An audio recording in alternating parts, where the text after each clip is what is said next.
Anand Ramanan, the president of Sri Ramana Ashram, India, is going to talk. Dr. Anand? Can you hear me? Yeah, very well. Thank you, Anand.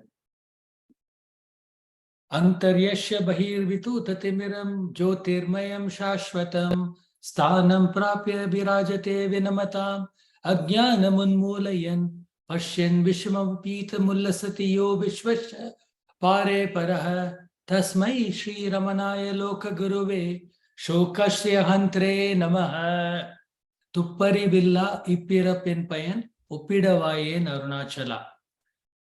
Dear sisters, brothers, and children in Sri Bhagavan, I want to congratulate Arunachala Ashrama for flawlessly completing this 14-hour-long celebration of Bhagavan's Aradhana, starting from the continent of Australia and finally ending in New York.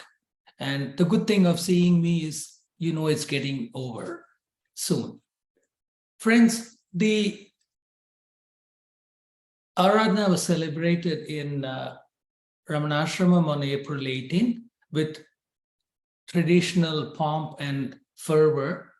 The Nadaswaram commenced at 4:45 in the morning, followed by special Tamil Parayanam at 5:30, and then there were a 2-hour-long special puja, which most of you might have seen through the digital transmission, followed by beautiful singing, and several thousands of people were fed breakfast, lunch, and dinner. On 23rd of this month, last Sunday, and yesterday, Nitya and I were privileged to be amongst such wonderful devotees in the District of Columbia group and in San Francisco. And in fact, I'm addressing you from San Francisco. Coming to a deeper realm of conversation, friends, today I want to refresh your thinking by thinking aloud 3 questions. Why do we celebrate Aradhana? What does it do for us on our spiritual paths? Why do we have such satsangs? And again, what does it do on our spiritual lives? I would also like to reflect on some minor challenges which I face on a daily basis in the ashram. And again, very minor, because everything is under control, under Bhagavan's watchful eyes. There's a constant question is for the need for a living guru and to interpret Sri Bhagavan's teachings. And what are we, the other question is, what are we doing about the growth in the ashram? As you can see, the ashram is attracting steadily more and more new devotees. And finally, the springing up of small amounts of new publications, not printed by the ashram, their authenticity and what it does for the devotees. These are because the ashram's prime duty towards all of you is to maintain the pristine purity of the teachings of Bhagavan, and to maintain the ashram as far as possible as it was during Bhagavan's days. Now, before starting, I would like to read what a DC group member said beautifully, and I thought that has a role, the significance of the events in Bhagavan's lives on our life. Quote, as Bhagavan's devotees, we celebrate 3 important occasions associated with his life, and by default in our lives. For our lives are nothing but a celebration of his glory on a continuous basis. The Jayanti day. This is the day when the absolute cosmic consciousness blooms into our limited consciousness to take over our lives, to guide it to a higher dimension of spirituality. The next function is the Advent Day, the day when the Avatara Purusha arrives in the hallowed destination under the influence of cosmic consciousness to begin the life mission for which the Avatara came to this earth, of rescuing the devotees from the scourges of birth and death, as in our Bhagavan's life mission. And thirdly, the Aradhana Day, which you are celebrating. This is the day that signifies the absolute apex of the mission, the reunion of the Avatara Purusha with the eternal absolute cosmic consciousness. Most Avatara Purushas shed their connection with the devotee's limited dimensions and get reabsorbed back into the absolute cosmic consciousness on this day. But in the case of our Bhagavan, because of his motherly, fatherly compassion, as he was called rightly so by Devaraja Mudaliya, Ammayappan, he is eternally present amidst us to guide us by holding our hands and gently walking us towards self-realization. What is the significance of Aradhana? Aradhana means worship in Hindu parlance. It denotes the yearly worship offered to a saint on the day of shedding of their mortal coil. Friends, is it enough to pay our respects to our Guru, worship him on this day, crave for his blessings? Or is Aradhana limited to a single day every year? Do such celebrations carry a deeper significance for us, the devotees of Sri Bhagavan, who are mumukshus on various degrees of annihilation of the body consciousness or ego-related problems? We will start by first examining what does birth or death mean to a jnani. Bhagavan asks us, who is born? It is only he who asks, whence am I born? That is truly born in Brahman, the prime source. It therefore follows that our true birth is our spiritual birth. Once we commence our journey towards the Atman, the eternal being. The birth of the body is not our true birth. Extending this logic, the death of the body cannot be construed as true death. The death experience of Sri Bhagavan resulted in the death of I am the body idea. The limited self died, and therein was born the true self, the supreme sage. Acharya Vinoba Bhave, a Gandhian, paid the most fitting tribute to Sri Bhagavan on the occasion of Mahanirvana. He said, Sri Ramana Maharshi did not give up his body now. He gave up his body when he was 16 years old in Madurai.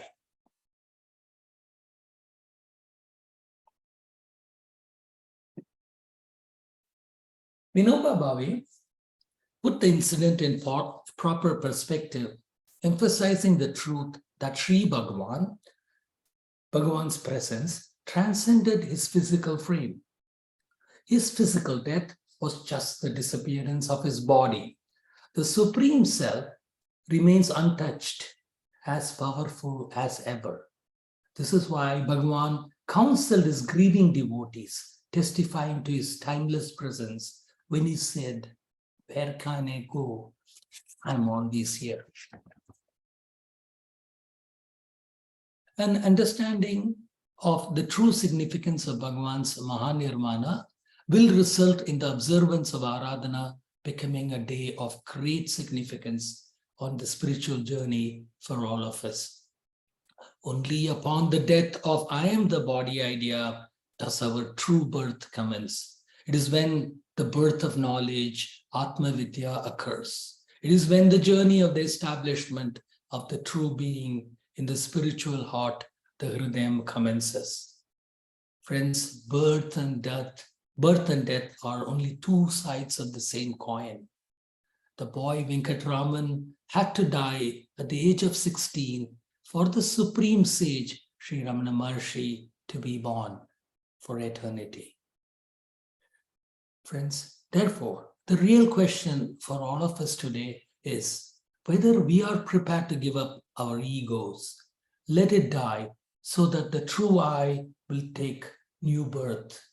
And it is not that the true I did not exist before. It always exists. It always is. In fact, it only is.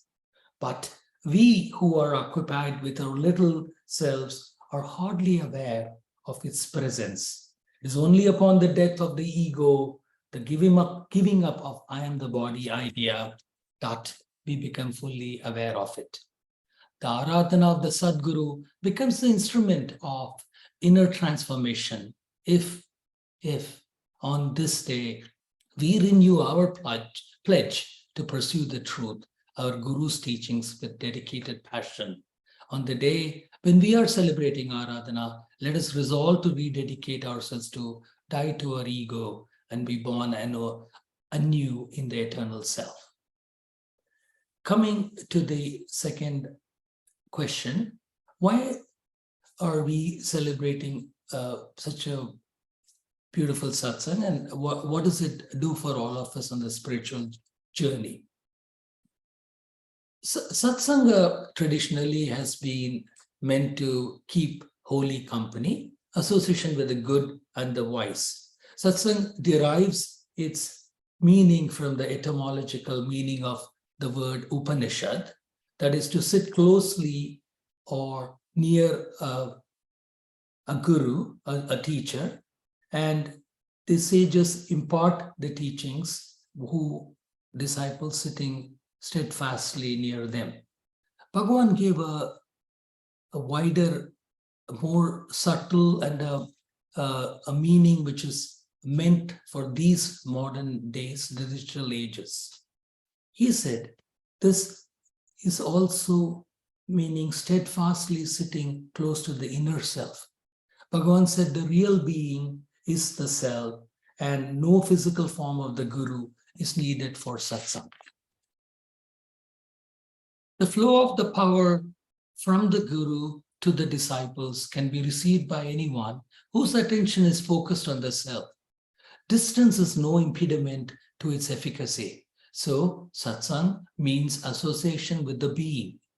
Bhagavan's direct experiential teaching involves no preachers, no intermediaries to come between the teaching and the seeker. The triputhy of the teaching, the teacher, and the taught merges into one, the observer.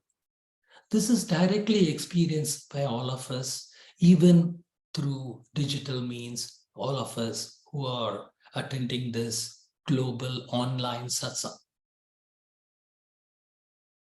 Friends, on this, we're continuing the topic of satsang.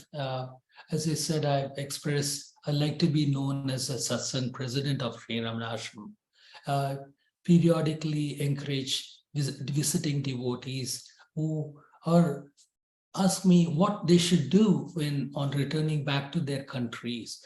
I tell them to meet fellow devotees and form small satsang groups. And I'm glad to report that several new satsangs are being formed I can state one in South Africa, in Finland, in several small towns across India, including Andhra Pradesh and Tamil Nadu.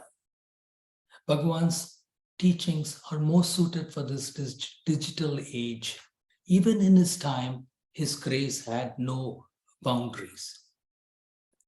I'd like to report that the Australian group are visiting for the September 1st function, and they're going to reenact the journey taken by Bhagavan from Madurai to Tiruvannamalai.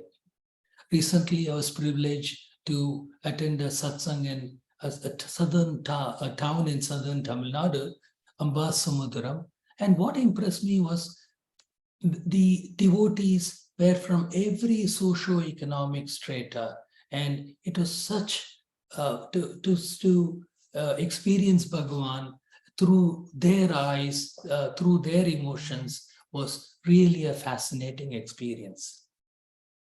And as the ashram president, this winter I welcomed several satsang groups from all over the world, including England, Spain, Japan, Hong Kong, Brazil, and Peru. And this is just to name a few. So please implore all of you to continue the good work, and you are all the apostles of Bhagavan, and please continue this gentle but important mission in your lives.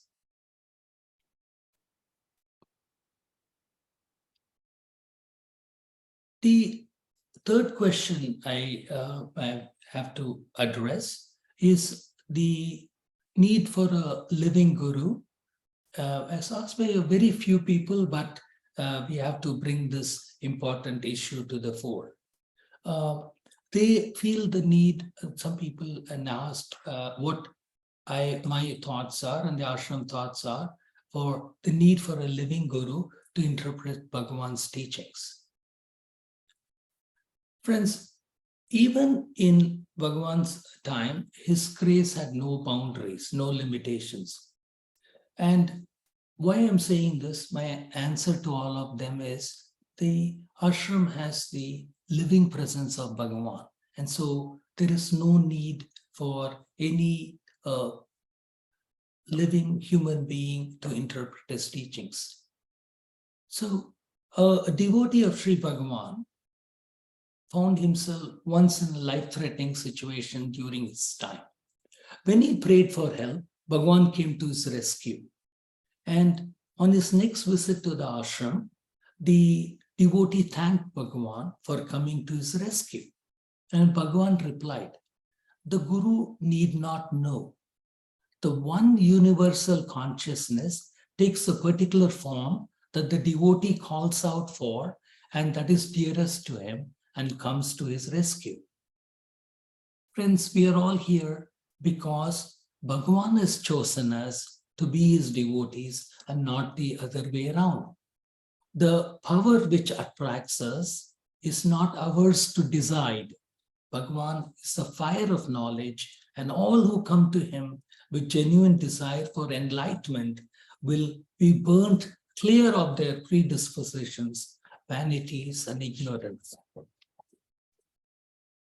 The challenge the ashram does face is proliferation of would-be gurus and self-appointed pandits who want to interpret his teachings. The ever-increasing popularity of Bhagavan's teachings has brought about this phenomenon. Some of them implying that following them can result in the gurus giving liberation. Some of the disciples of these gurus emphasize that the living guru concept advantage of these gurus. The peaceful inner journey, the sadhana of Atma Vichara, practiced in quietude by the devotees and encouraged by the ashram administration, is interpreted as inactivity or inertia by some. Most of these teachers probably mean well. This has happened even in Bhagavan's time. In the late 1940s, there was a Kannada devotee simply known as Bhatt, who lived in Palakot. He was sure that Bhagavan had given him jnana. He then proceeded to buy kitchen utensils in the expectation of crowds of devotees flocking to him as a master. Soon he realized that his newfound jnana was short-lived and that he was just another sadhaka who had become diluted with his own supposed greatness. Recognizing the responsibility of maintaining the purity of knowledge, I recognize that keeping devotees alert to sideshows that proliferate around the ashram in the world in the name of Bhagavan is my duty.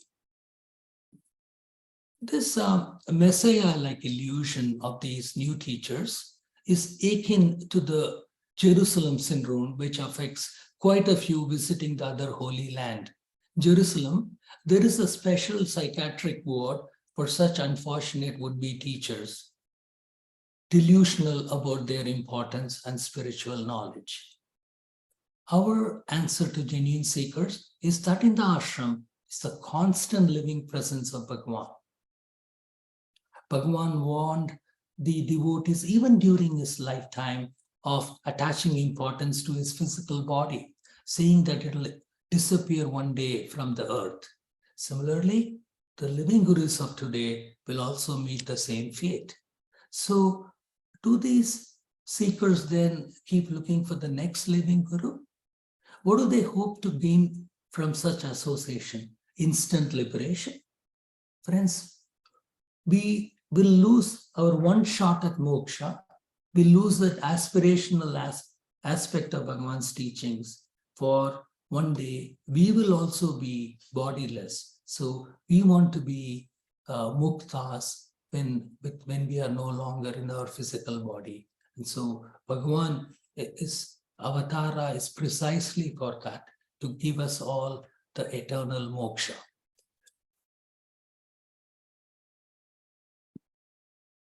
In question 20 of Who Am I, Bhagavan clearly states, quote, God and the Guru will only show you the way to liberation. They will not by themselves take the soul to the state of liberation. My second rejoinder to this is, when Bhagavan was asked about the one quality to look for when choosing a guru, he said, choose one in whose presence you get supreme everlasting peace. Friends, the abode of incarnation of Lord Dakshinamurti is the temple of silent peace, a dense, powerful silence, not an absence of noise. I can quote examples from, there are many Jain sadhus coming from northern India to Ramanashram after they get the theoretical grounding of their faith in their Jain mutts.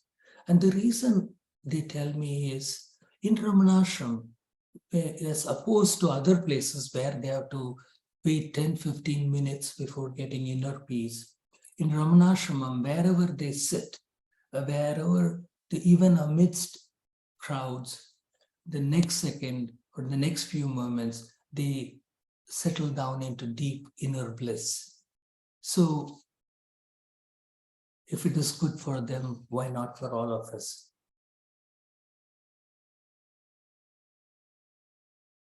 Similarly, teachers, their disciples, claiming lineage or parampara of Bhagavan, I would tell them it's a nice thought, but actually reveals an ignorance of who Bhagavan was in history and who he continues to be today. Bhagavan is eternally present in the ashram, as he himself has said, where can I go? So, where is the necessity to pass on a lineage? And if there was a need, wouldn't he, the compassionate guru, have already not done it? The proof of his living presence is the increasing number of genuine seekers flocking to the ashram to practice his teachings under his living presence. The poet, devotee Muruganar prophecy is coming true. Muruganar had said that he would not be alive to see it, but he said Ramanashram would gain 100 times more devotees than when he was physically alive. The last topic I like to bring about is the literature that grows around Bhagavan. Some of them are biographies of him and his disciples with exaggerations and facts that cannot be verified by us. There are books containing supposed teachings imparted by him. Suddenly, 1500 wall pages book appears in somebody's basement, and is brought out, and wherein Bhagavan is giving a long-winded Vedantic explanation of the succinct pearls of jnana given by him to the devotees, which have already been brought about in the masterpiece books published by the ashram, which are there in all your libraries. The ashram categorically rejects such new books and will not have anything to do with them.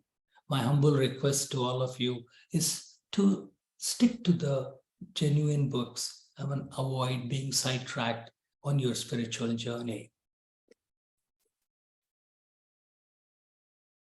Now, I'd like to give you an update on the centenary celebrations of the ashram. The small functions are being conducted in various small towns in various parts of the world. And of course, this is a big celebration. And I once again thank Arunachala Ashrama, the technical team, especially who have been working from 6 o'clock in the morning. And I thank you so much from the bottom of my heart. We will be having concerts by the Veena genius Ramana Balachandar in Northern America. And Arunachala Ashrama is planning to conduct a special function associated with this. Friends, we are planning to bring 8 to 10 books of Bhagavan, translations in every Indian language and every world language, to digitize them, and so that these books never go out of print. Of course, they include Who Am I is already there, but the talks, day by day letters, Maharshi's Gospels, and so on, they will be brought out so that they never ever go out of print.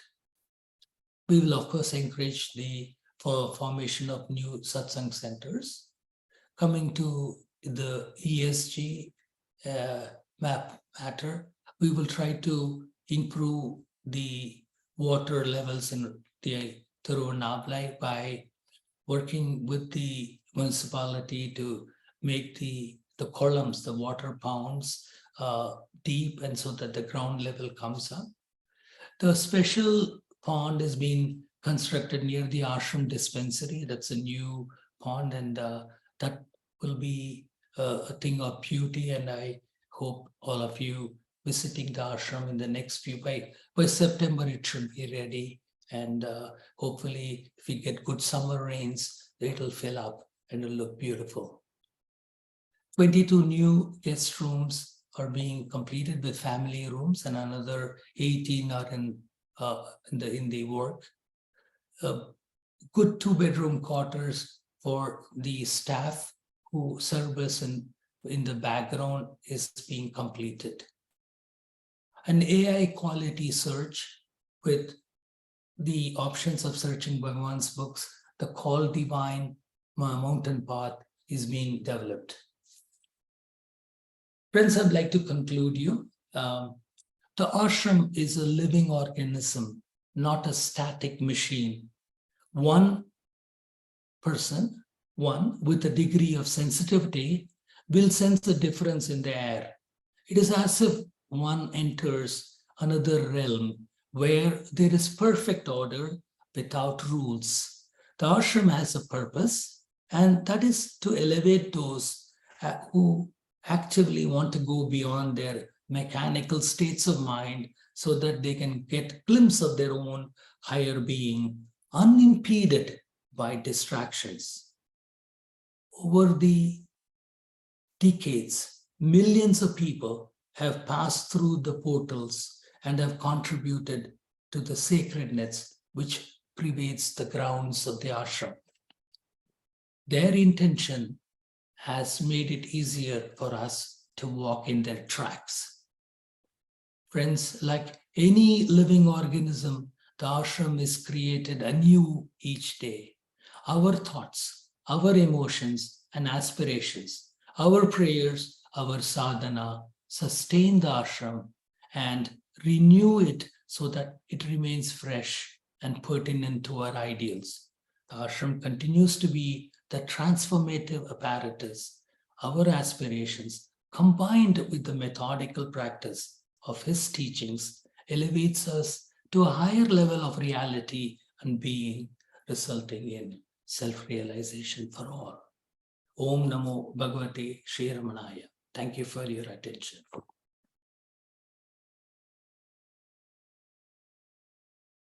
Thank you, Dr. Anand Ramanan, for you came all the way to celebrate the 100th anniversary of Sri Ramanashramam.